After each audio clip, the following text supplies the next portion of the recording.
I'm so happy you're here today. I have with me Kathryn Elliott, who's a beautiful friend of mine. She was featured in I think it was third or fourth episode of Shine, Love and Light on, and we talked about living with cancer. So it's been over a year. I wanted to bring Kath back to complete that story, but also share with you a beautiful new journey that she has taken through that experience. It's led her to explore her own relationship with alcohol and then help others to do that as well. So today we're talking about what is it that we can learn from our relationship with alcohol. Thanks, Pen. So beautiful to be back here. I can't believe it's a year since we were last here, Yeah, and I really. think it was pre all the world happenings as well. So much has happened. Maybe we can start there. And some people may never have heard that episode. So even if just a little bit of background, what did you share in that? Oh my God, there's so much. Where have you been in the last year since that as well? Yeah, sure. So I guess the last 2 years have been pretty transformational in my life. So it's literally just been almost my 2 year cancer anniversary or cancer diagnosis Woo! anniversary. So I found a lump in my right breast in August 2019, just before my 47th birthday. And yeah, it was obviously a massive shock. I didn't have any family history of breast cancer. I received my diagnosis very quickly. It was an aggressive growing cancer, and I started treatment within a week of finding the lump, and then went through 15 months of treatment. But it was also very important to me to look at my healing journey on I guess a lot more of a holistic level. So I undertook a lot of complementary therapies as well, which included meditation, energy healing. I worked with an oncology naturopath. I put a lot into my diet, also a lot into the relationships around me as well. Uh, yeah, so it's been an absolute sort of whirlwind. And then obviously I came through treatment. Midway through my treatment, I was given, I guess, some really fantastic news in that the actual tumor and cancer that I had in my right breast had melted away, so it was no longer present. And yeah, I mean, that was a pretty amazing day for me. And then I continued through treatment until November last year. Obviously, COVID overlapped with my cancer treatment, so that's been, I guess, a really interesting time globally. Whilst I've been going through, my own, I guess, inner personal kind of trauma, overlapping that then came COVID. So yeah, I think even my 2 year anniversary, I found actually a lot trickier than I was expecting to. And I think maybe I'd been holding on to, yeah, I guess, some grief and some even missed opportunities that I was hoping to go on a few trips that I'd planned after I'd finished my treatment, and there's just a number of things that I couldn't do. But interestingly, just before I was diagnosed with cancer, I had decided to stop drinking. And I guess it had been for me an ongoing issue in my mind, my binge drinking, my inability to be able to control my binge drinking, and the fact that I'd sort of carried this weight around through a lot of my adult life, I guess. I grew up as a teenager in Melbourne, the oldest of four children. And, I probably had my first drink at the age of 14, I think. And it was just part of being an Australian to go and get, kind of pissed with your friends and, drink until you were, and that sort of first experience, sort of you kind of drink until you're sick and that's it.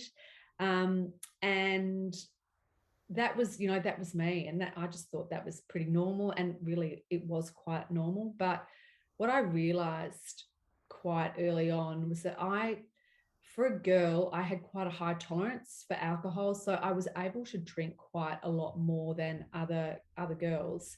And I didn't really ever really get to the point of being really unwell or sick. So I could hold quite a lot of alcohol. And so I guess I had a bit of a reputation that, Kath is, she's a really good drinker and she can keep up with the boys. And so it was kind of part of my identity, I guess. And, I was given nicknames like, the fish and camel and things like that, that were all to do with my drinking prowess, right? And, it helped. It didn't help that, my uncle at the time, was big into, a beer company. And so it was just, there was just kind of this whole persona that I took on as being. But it was a positive one, wasn't it? It wasn't It was like, a positive one. oh my God, you're a fish. It's like, go Kath, you're a fish. Yeah, exactly. And so I think that really encouraged me to drink a lot and to want to show that I could drink a lot. And so I really took that throughout my whole adult years. And I guess it wasn't until I was, and I really tried to look back to think, when did I actually start to really, I guess, question my drinking? So is the questioning, this doesn't feel good anymore, or maybe other people are thinking something of me? Like, what was the bit that felt a bit off? Yes, it was just this little voice in my head that would continually say, like, things would happen. Like, if something stressful happened, I had a terrible breakup with an ex-boyfriend, and I'd come back from overseas, and I was a bit shocked by what I came back to. And he had a party that night, and I literally got so hammered and turned up and like absolutely embarrassed myself. Like I was legless and I was kind of abusing everyone and I was crying and I was an emotional mess. I mean, needless to say, I had also just got off a plane as well. I was a bit jet lagged, but it was the perfect storm. It was just, my heart goes out to that 25-year-old version of myself who just didn't know how to manage these emotions. And so the best way I thought was just to get absolutely, drunk and then throw myself into a situation that even if I wasn't drunk would have been really, really hard. And so, it created a very unfortunate situation publicly for me. And I just remember waking up the next morning and it was that sort of feeling of, I woke up and I can remember I could just feel the tears on my face. I could barely open my eyes and I could just smell vodka, which is what I'd been drinking. And I felt so ashamed. I couldn't really even piece together exactly what had happened, but all I knew was that I'd thrown a punch at this guy that I'd gone out with. I started yelling and screaming. I'd create, it was just awful. And here I was, this poor kind of wounded 25, 26-year-old who was sitting there in shame. And so that was, one incident. But what I realized is that there were many incidents of when I just overdrank, and then I guess the way I was expressing myself just wasn't really my best self either. Like it would be either really, I could be quite aggressive and forthright, or I could be really emotional, really judgmental. And it was waking up the next morning and often not really remembering exactly what I'd said to people, or even how I'd got home sometimes. There'd be, I guess, blackout periods. And look, it wasn't every weekend and it wasn't happening all the time, but it happened. And it happened regularly enough for me to know that I wasn't really in control of my drinking. Once I started, it was just really hard to stop. And there was no off switch. It was kind of like once there was a tipping point, I was sliding all the way down, sliding all the way down to shame in bed the next morning with my hands over my eyes. And and I guess the other thing was one of those things that was a little difficult to talk about with other people, because there was just this veil of shame and embarrassment, and just thinking, oh, well, I guess if no one says anything to me and I don't say anything to them, then it's sort of not really happening, or it's happening, but I don't have to admit to it. And probably other people are doing it too. So maybe this is just what happens. Maybe we all do this. So that's where I'd maybe like to explore, like, what is it that's taboo and hidden and unspoken about alcohol? I mean, there's this illusion on the surface that it's socially acceptable. It's even, like you said, in enduring quality if someone has an ability to hold their alcohol, or they're more fun at a party, or it's the done thing. You've got to have some knowledge about alcohol, even about what's good wine and what's good this, and it's a thing to be part of an alcohol drinking culture. So what is it you talking about? Shame of that moment of going, oh, maybe I had too much, what have I said? What is there also around just admitting that you don't have a good relationship with alcohol? Like, how is it to even mention that and admit it to yourself? Yeah, look, that's a great question, Pen. And I think for me, that was part of the reason why I sort of didn't come out and say anything for many years, that I was embarrassed and ashamed and didn't want to talk about it, because I thought people would judge who they thought I was, or that it would have an impact on the way people looked at me as a person. I saw myself as a pretty functional, successful woman, who was working in, quite a high-powered corporate PR job. And I guess for me, it was very much like I was hiding away a bit of the secret, and that I didn't really want to share it, because I was nervous about what people would think of me. And I guess Because there's even that little stigma around, if you say you've got a problem with alcohol, people go, oh, she's an alcoholic, or she's this, like an image that goes with that. Like, there's no sort of acknowledgement there's a spectrum, or like you said, it could be occasional, or that's so true. And I think that's what I've realized through going through the process, particularly in the last few years, being that alcohol, so many people all over the world struggle with their relationship with alcohol. Alcohol is a highly addictive substance. There are only very few people who can moderate and be on top of their alcohol use. And there's just not enough open discussion around it. It's either, I sort of felt you were either, down and out drunk or alcoholic, or you were just a normal person. And you're almost like beneath, like you wouldn't be a functioning corporate person. You'd be the drunk on the street with the paper bag, or like there's a real sort of status that comes with this whole conversation, isn't it? Or you're really uber rich in Hollywood and you've got problems and you go to rehab. Yeah, exactly. There was none of this. I guess I think a lot of people couldn't find a place where their drinking fits in the spectrum. And there's now, I guess, a movement that is growing, which has come out of America, called the grey area drinking movement, which puts us all in a spectrum of our drinking. So we're not, we don't have, I guess, we're not looked at as kind of, you know, the full-blown alcoholic, but we're also not kind of a teetotaler, or we're not only having one drink a year. There's this spectrum that a lot of us fall into. I guess it's probably around about 80 to 85%.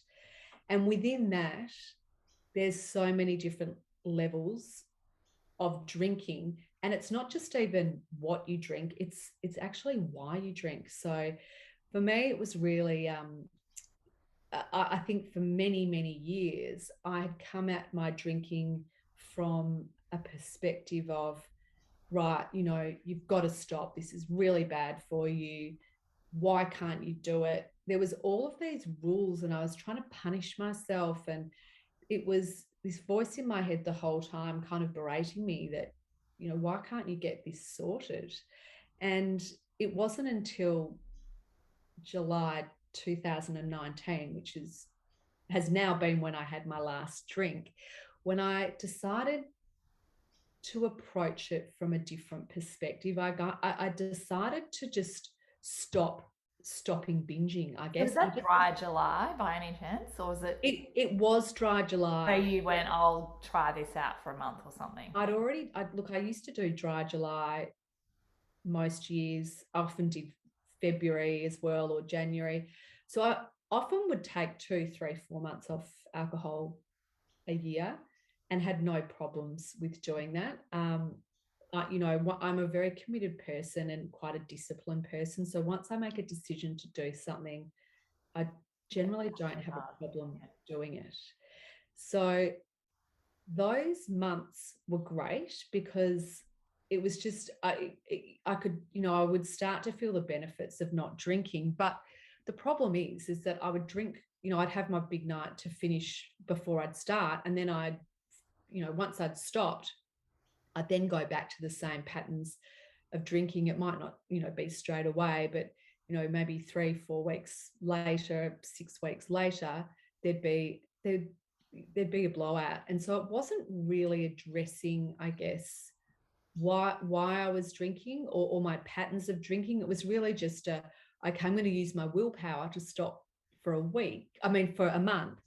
But then once I let go, I'm really back to where I started. And look, I mean, probably not completely back to where you started, because it gives you an opportunity to have a month off alcohol. But often what you're thinking is, oh, okay, well, I won't go out to that thing because everyone will be drinking. It's almost like you put your life on hold a bit to get break free like, of it. I've got to get through, because, you know, life really isn't bearable if I'm not drinking. And that was me. That's kind of what I thought. And it wasn't until that July, there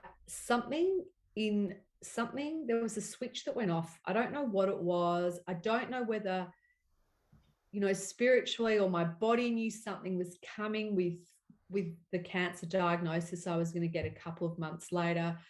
But something said, you really need to I think you should just take some prolonged time off alcohol and not put any time frame on it, and just focus on each day and take it from there.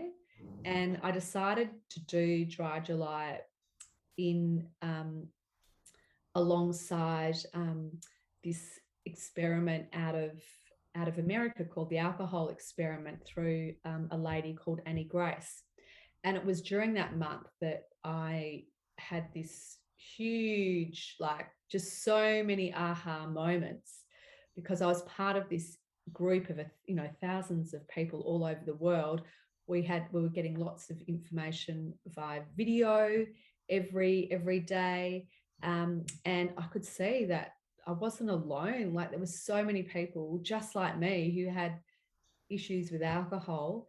And I then started to learn a lot about alcohol, its impact on the body, the whole, you know, the chemical, I guess the chemical pattern that takes place when you have your first drink.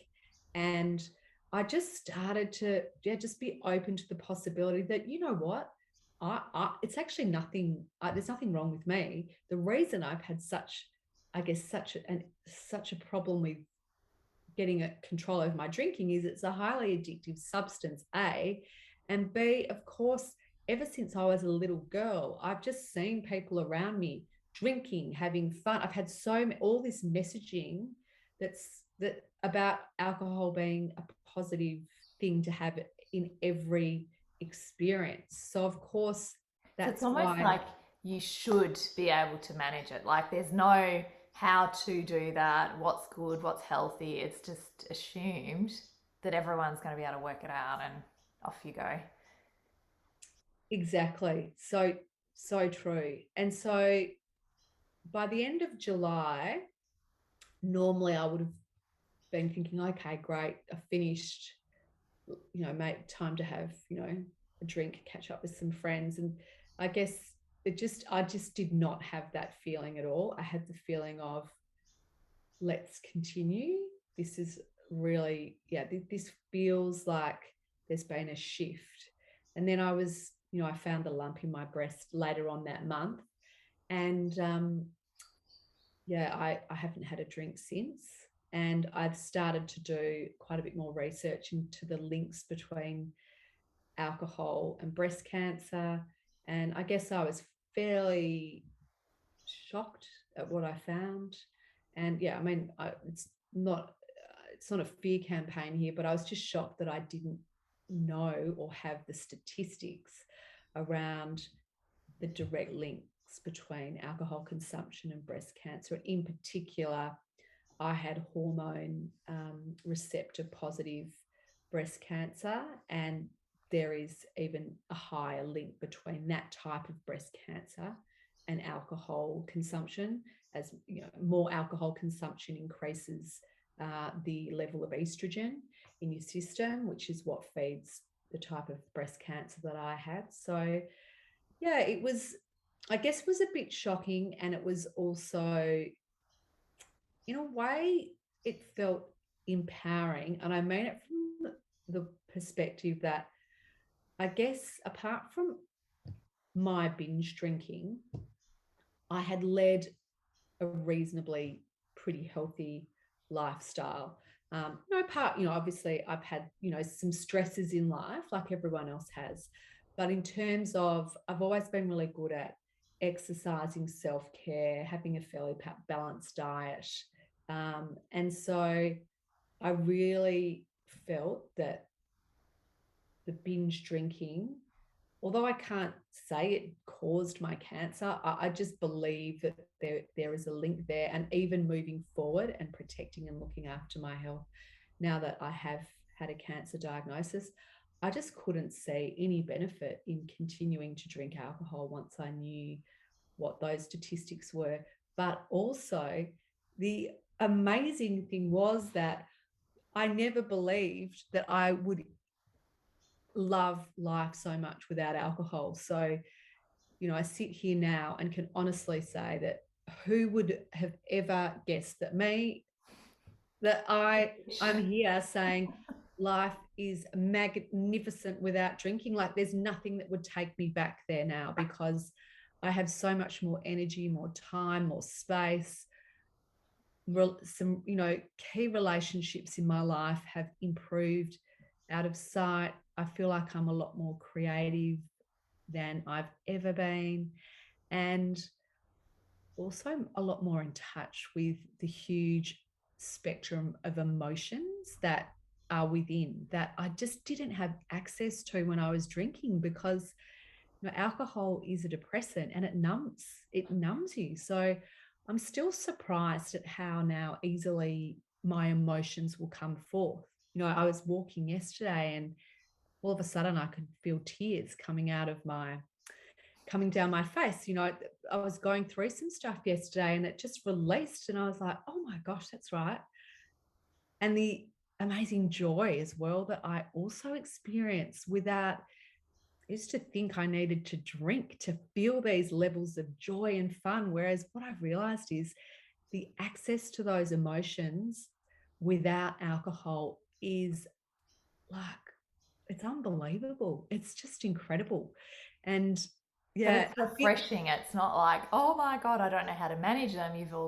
You're actually awake and aware of them, that you can like nurture them and let them go, which is what I'm hearing. And I think I've, would have done it myself in my own life, and witnessed when people are like, I've just got to have a drink. Life's so hard right now. Or, just got to get to the end of the day when I'm allowed to, have a drink basically.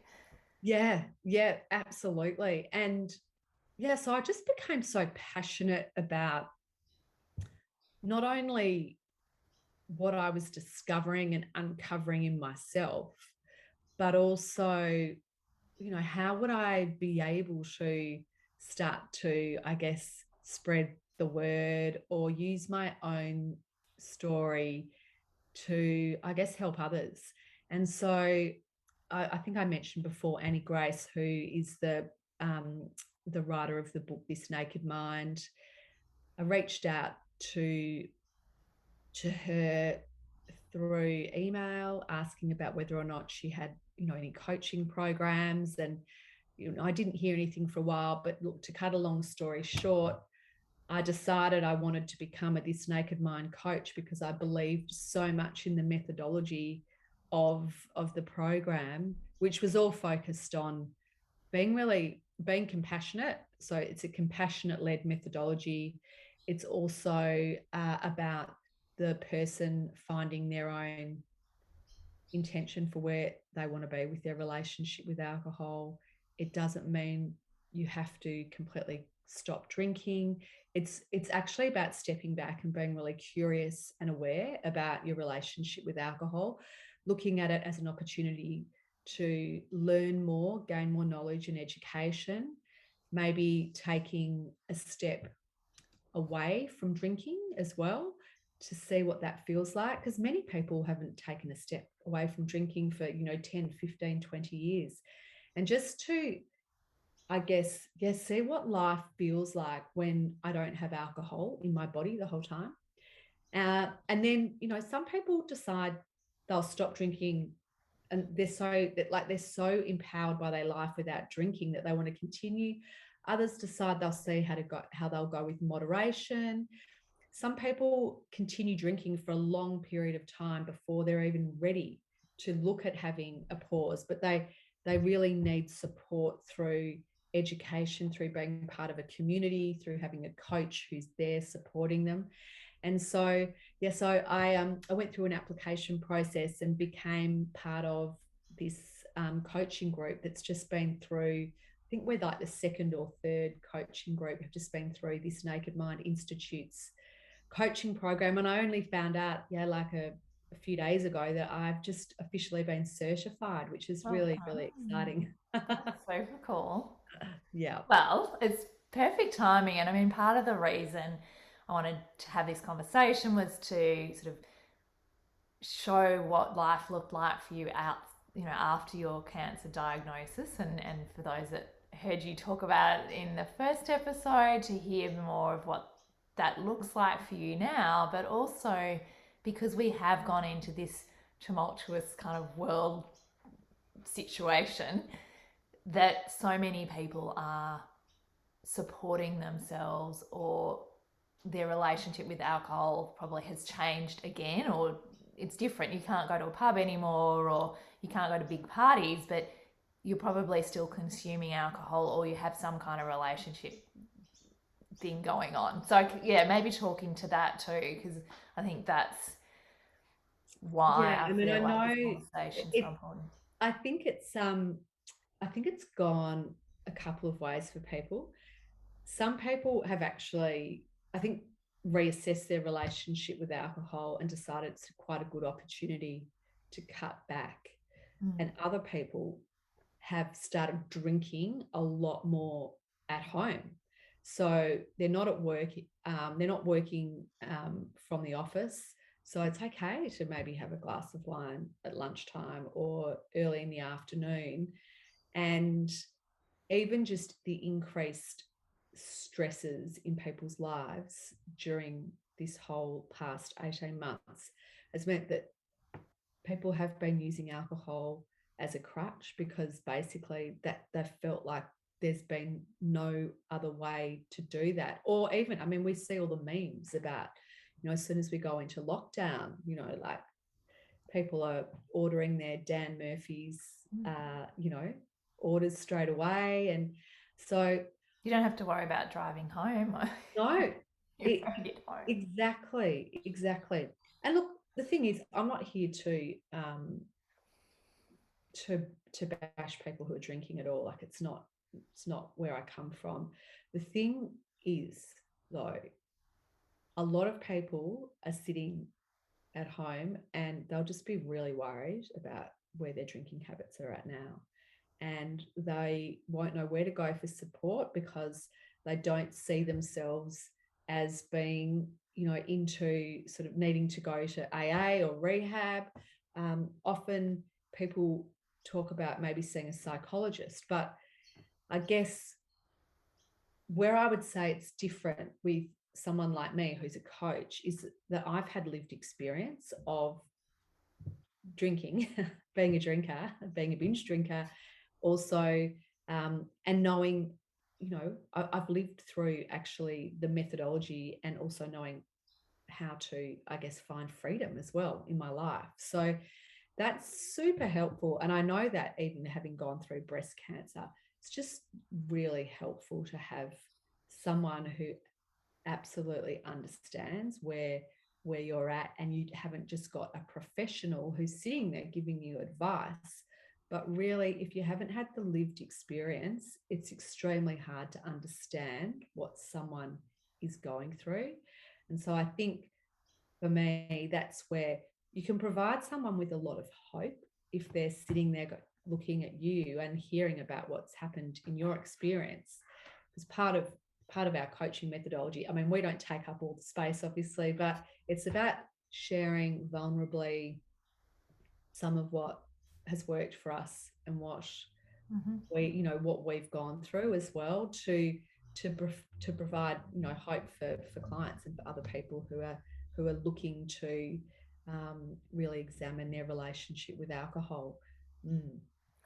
So, what would you say to someone, like you said, who might be thinking, oh, I'm not sure I like my relationship with alcohol, but I don't necessarily think it's a problem. Like, what are some of the things they could be thinking or, inquiring about or checking in Yeah. with themselves? So, look, for everyone, it's different. But I guess if you're asking yourself questions like, am I drinking too much? Am I waking up after drinking feeling negative, ashamed, not in a good place? Is my drinking causing me to, I guess, look at my relationships with others in a different way? Is it affecting those relationships? Is it affecting my ability to parent? Is it affecting my relationship with my partner or other people who are close in my life? Am I having, blackouts when I'm drinking, periods of time when I can't remember what's happened? Am I feeling numb and flat and anxious and not in a great way? And often people who suffer from anxiety and depression use alcohol regularly because there is a bit of relief initially. But what we know is that alcohol is a depressant, and the cycle, you'll have the little high from the dopamine, then the dynorphin kicks in to bring you back down. And then it brings you back down further. And so then you're feeling worse, which is why often after a night out, people who, and we can all get to this point, we wake up feeling quite flat and not in a good place, even a couple of days later.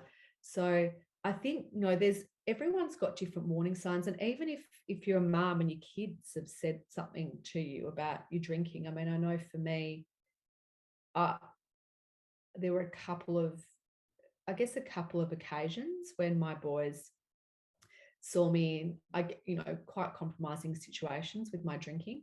And it was only even 6 months ago when we were away in Queensland and we were sitting at the dinner table and we started talking about what happened, because that's where the location was when I'd had this kind of fall and hit my head, and was in front of my boys. And I, even now I just think, oh my gosh, how embarrassing. But, I've worked through that now. Like, these are the stories that you have to be willing to tell and go there, because the boys said to me, Mum, how are you feeling about that now? And I said, you know what? I had a problem with drinking. I couldn't put the off switch off. I'd get to a point and then I'd be absolutely out of control and I wouldn't remember. And that was dangerous. That was a dangerous level of drinking. And so you don't have to be at that. Everyone has their own relationship with alcohol. And it's really, I guess, if you're someone who's asking questions and they keep coming up and you just feel that uneasiness in you, it's something to look at. You don't have to stop drinking, but there is an opportunity to step back and have a look at it a lot more closely, because we just haven't been given proper information. We haven't been in Australia. It's just all about, getting on the beers and drinking at every occasion possible. And I guess I was also worried that I wouldn't enjoy those functions without drinking. And I can honestly say I have a better time without drinking alcohol, because I'm more present, I have more fun, I feel great the next day. And I never thought that I would be that person.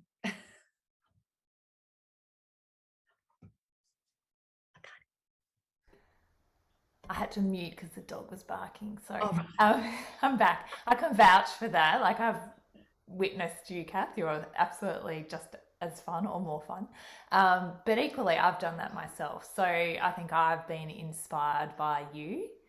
And partially, I guess, the world we're living in. Like, something just feels a bit off about, I haven't felt the need to go to alcohol, and I've taken it out of my life, and it wasn't necessarily overly conscious. I'm like, I'll just see how long this goes for, and it's working, and I feel great when I don't have to wake up with any sort of headache or a whole day wasted because I'm just surviving through the day, wondering, can I keep the food down because it doesn't taste good once you're hungover, all this sort of stuff. Like, the wasted time has been amazing.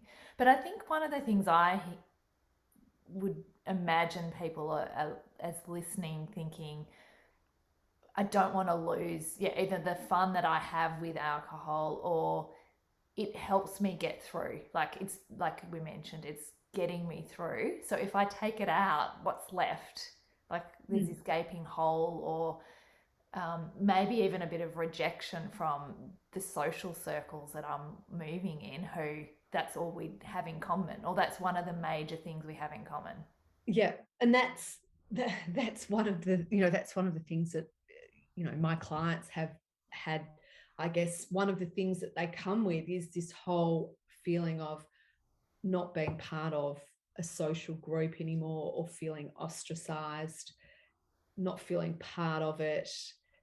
And completely understandable, because in Australia, people are drinking, and they're drinking a lot. And so we work through, I guess, we look at a lot of people's thoughts and beliefs around that, because it's not just an easy solve situation. You actually have to work on your own thoughts and beliefs around why you want to stop drinking and how you approach those situations.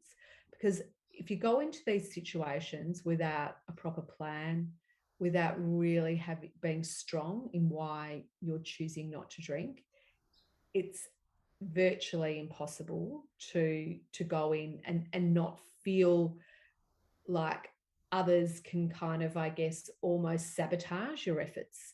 Because what happens is we often go to if we're not drinking, we'll often show up at an event and someone will say, oh, you're not drinking. And then you get oh, why aren't you drinking? Oh God, and it's that whole scenario which makes people feel really uncomfortable. So often before my clients even make a decision to get to that point of stopping, we look at a whole, okay, so what have you got coming up socially? Who's going to be there? Let's work out what our messaging is. Because sometimes people don't want to actually say they've stopped drinking or they've got a problem with their drinking. So they might look at, I guess, less messaging that's not even around alcohol. It might be like, I haven't been feeling great lately. I've been feeling quite stressed. So I'm taking some time off alcohol and I'm just looking after my health. So I'm not drinking tonight. Some people want to be completely upfront and say, no, I want to own what's happening. So I'm going to tell people that, no, I have an issue with my drinking and I'm looking at it. So I'm not drinking at the moment and I'd really like your support. If you're not going to support me, that's okay. Then I won't be coming out with you. So there's also, being, I guess, really direct and telling people that you do need their support and that you don't need people, I guess, trying to undermine what you're doing. And what I've noticed generally with the people that I've been coaching is that the first time of being in a social situation is always the most difficult, and you build it up in your mind that it's going to be really hard. I'm going out to this big night out with a whole lot of friends. And what happens is people are so focused on their own night and their own drinking that once you've got through that initial phase, and you might have a drink in your hand anyway that is a non-alcoholic drink, they forget about you and they're then getting drunk and they don't remember. And a few people have said to me, oh my gosh, it was so much easier. And in fact, they then leave as well, because you get to a point where, like, everyone else has, had quite a bit to drink. I don't need to be here anymore. And so it does get a lot easier. And I know from personal experience as well, for me, I found probably the first handful of times were the hardest, and then it really became so much easier. Once I'd been at an event 5-6 times, I was like, yeah, this is great. I can still get up and dance with everyone who's drinking. Um, I can remember all the conversations, and I started to really, I guess, have a lot more mindfulness around how I was spending my time and the conversations as well, and how much more I was enjoying them, and actually how much more I was enjoying the person that I was showing up as well. I'd sort of I was much more a witness to what I was being like in social situations, rather than being completely, when I was drinking, I'd just be like, okay, bang, bang, bang, drinking, drunk, not remembering, and then in a bit of shame the next day. Whereas now, it's a completely different scenario. Yeah. It's So, pretty amazing. and I think the other thing for me, I mentioned my kids before, but even just role modeling drinking as well. Like, Paul, Who my is a husband. good role model? I mean, you're a good one, which is why we're talking about it. But who else do you think we see, our kids see, that are really great role models? I mean, I think this is the thing, like you've mentioned, there are people that are doing it. There's actually quite a lot. I mean, I know a lot of our friends are in that boat where you can find and have fun without it. Yeah, yeah, I actually run retreats and they never ever have alcohol, and everyone is always blown away by how amazing you feel and the conversations you have, and it's better than a day with alcohol or a night with alcohol anyway. yeah, absolutely. And I think, now that my two older boys are in that kind of, 15, 16, where obviously there's experimental use of alcohol and other drugs. It's just really important. I'm a big believer in you you just keep on showing them who you are and what you're doing. And we and my husband, Paul, has also chosen not, to lead an alcohol-free life for the past year. which again, you know, I mean, he's got his own story to tell around his relationship with alcohol. But what we both realized was we both had our own problematic relationship with alcohol. And when we were bringing that together in our relationship, it was really, look, you know, we had a lot of amazing fun times, but it also was quite destructive as well and not great for our relationship. And so I think even as a couple now, we being so present, living without alcohol in our lives has truly been quite transformational. And I think for our kids as well, it's just been really interesting to see how we relate differently and just how we spend our time differently as well. We're not, you know, drinking with wine bottles all over the kitchen bench and have, you know, all that kind of thing. That just doesn't happen anymore. And it's not to say that, you know, they won't drink and they don't experiment with alcohol, but I still think they've had, you know, pretty, what they've seen through our experiences, I think will be really amazing for them when they as they get older, that they saw that their parents both decided to stop drinking because of, you know, their own reasons, and we've shared them with the kids. And both, you know, all of the kids have said to us, you know, it's the best decisions that you both ever made. So that's pretty good. I would say that. Exactly. That's awesome.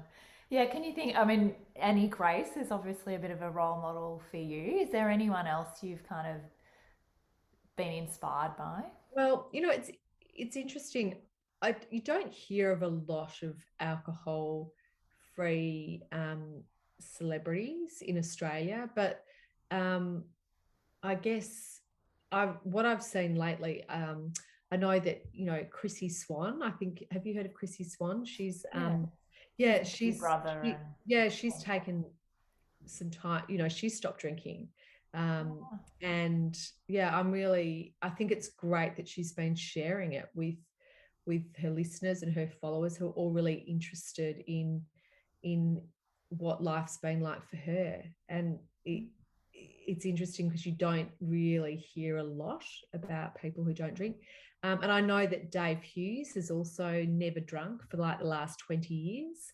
And I think it's really important that people talk about it as well, because both of them had their own, you know, relationship with alcohol, and it's important that we hear about it rather than we think that, oh, they don't drink because, you know, they've got some disease or they're allergic to alcohol. I think they're weird. yeah, exactly. And look, I think it, you know, I think at the end of the day, what for me, what I'm witnessing at the moment is there is a huge movement of people who are choosing to not drink anymore that I've never seen before. And that's obviously because I'm one of them and I'm more attuned to it. But I think what you'll see over the coming, you know, 5 years, there's a new, you know, there's new bars opening up that are non-alcoholic. There's so much more on offer in terms of non-alcoholic beverages. So I think it is a trend that is growing. I think people are realizing that alcohol is really destructive in our lives. I think people are realizing that you can actually have an incredible life without drinking. I don't even look at it now as that I am restricting myself or holding myself back, or that, you know, I've got to keep thinking about not drinking. It's literally become an unconscious choice now. It's like, why would I? I mean, there's no reason for me to do too, because I wouldn't gain anything from it, because all the gains come on the other. So the balance is like, there's just, I actually can't find one reason to drink. There's just not one reason to drink alcohol now. And so that's why it's funny when people still say to me, oh, you're still not drinking. And it's like, I don't even think about it that like that anymore. It's literally become a non-choice. It's like, whatever. And I never would have expected that, you know, Kath Elliott, the camel at 25, would be, you know, here at nearly about to turn 49, and I don't drink. It feels kind of bizarre, but yeah, it's where my journey's taken me to, I guess. Yeah, it's so cool. So, how can we, and through this conversation, shine even more light and love on it? Like, I think you've done it beautifully in this Yeah. conversation, and people will have lots of information and people that can now go and follow and explore. Um, but yeah, depending on where people might be on their spectrum, like, is there like one little thing that they could do that just might make them feel a little bit more comfortable or have an even better relationship with alcohol? Yeah, I mean, I think it starts off by just being a bit more aware about your drinking and just having a think Why am I drinking? about why you're drinking, when you're drinking, what your triggers are for drinking, um, and what you're feeling when you're having that drink. Um, and I think it can be really important just to sometimes have a couple of days of drinking just to see what it feels like in your body. It does take it can take a while for alcohol to completely come out of our system.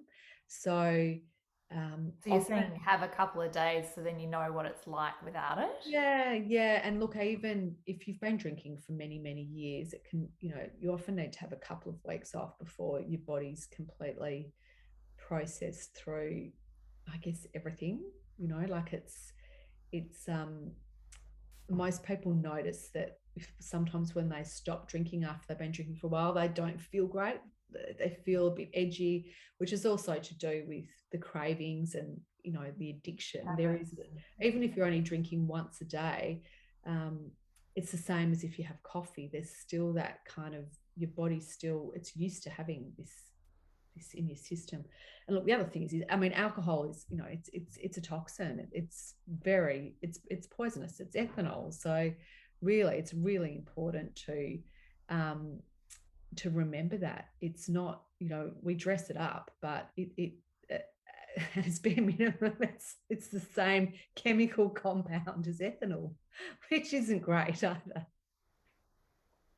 when you look at it like that. But yeah, I mean, I guess to anyone listening who is questioning their relationship with alcohol, I would just say, you know what, you're not alone.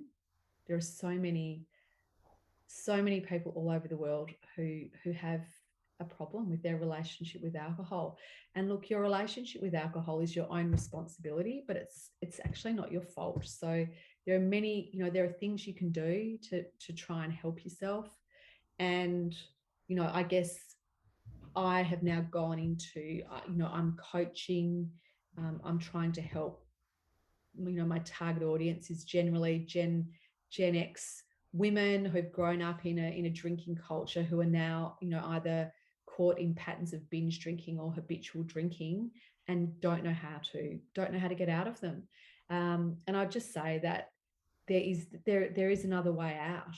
There's a way to release the shame, to tell you stories with someone who knows where you've been, who can support you to look at a lot of your thoughts and beliefs around drinking and create new ones. And that's how we change our habits, through positive emotion and creating new thoughts from that positive emotion, then new habits. And that's repetition, and it takes time.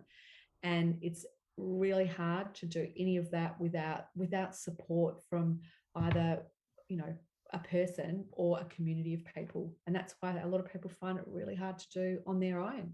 And so, yeah, I mean, I've just recently started my coaching business, the Alcohol Mindset Coach.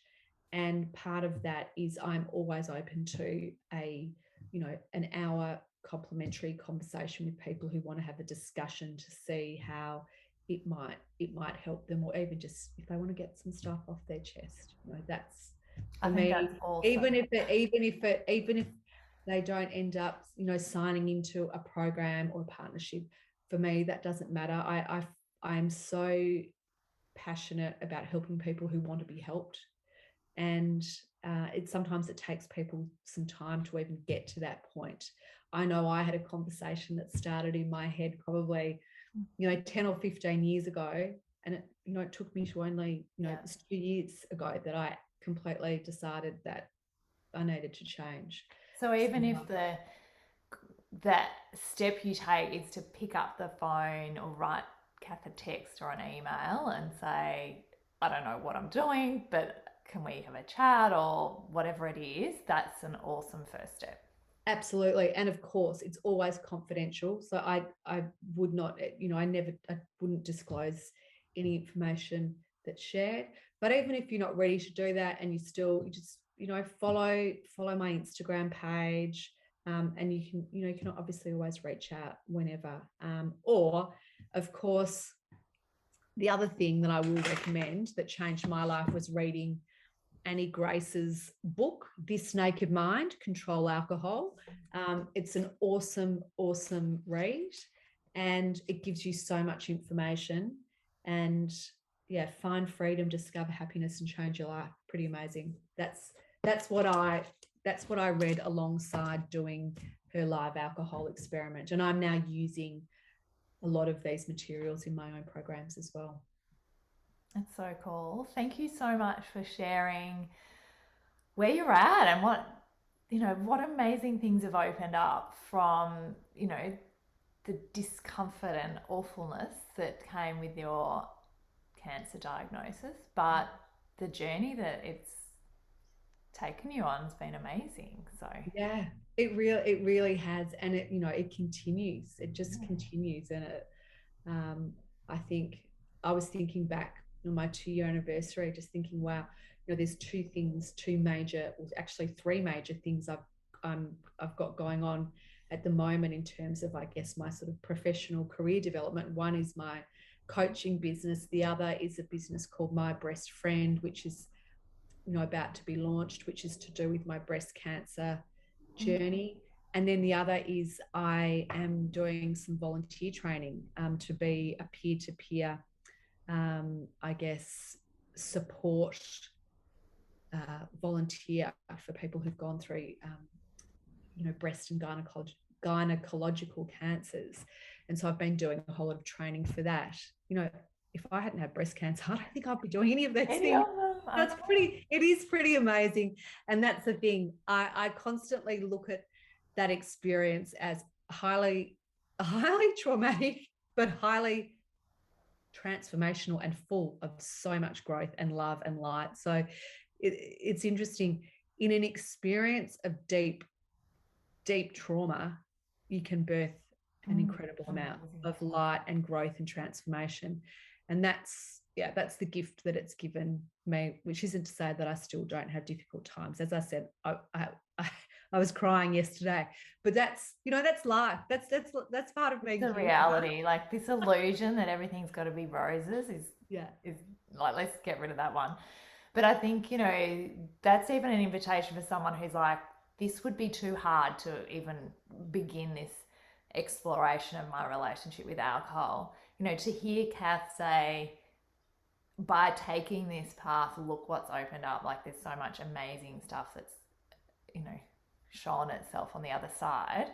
That can be for you too, right? Whatever it is, if you take a step now to do whatever it is that feels right for you, who knows what might open up from that. So absolutely. And it's there for everyone. That's one thing I've noticed through doing this coaching program, because all the other coaches obviously have had their own relationships with alcohol. They no longer drink, but it is fascinating to see what people have been through, what they've experienced, and just the incredible joy and life-changing transformation that's come through because they've addressed their problematic relationship with alcohol.